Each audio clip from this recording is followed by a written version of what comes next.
అనుకూలతలలో స్తుతించటం విశ్వాసం కాదు, ప్రతికూలతలో కూడా స్తుతించటమే విశ్వాసం.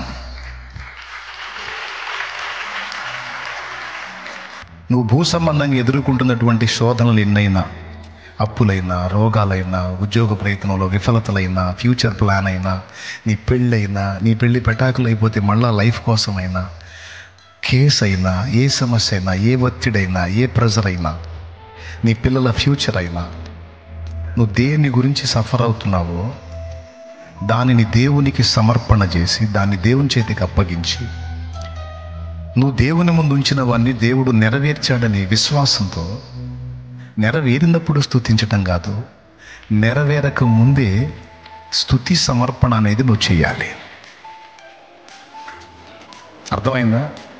ఇలాగూ చేసిన ప్రతి ఒక్కరు కూడా బైబిల్ గ్రంథంలో సమాధానం స్పష్టంగా పొందినట్టు రాసుంది.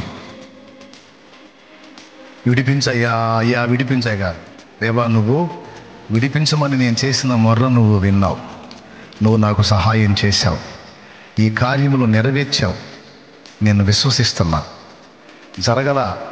జరుగుతాయో లేదో తెలియదు అని కూడా నేను అనట్లా, జరిగినాయి అని నమ్మి నేను మనసారా స్తుతిస్తున్నా. ఇక దాని గురించి నా చింత నాకు లేదు.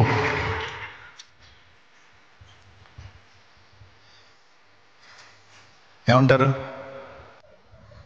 సింహపు పిల్లలైనా కొదువగలిగి ఆకలి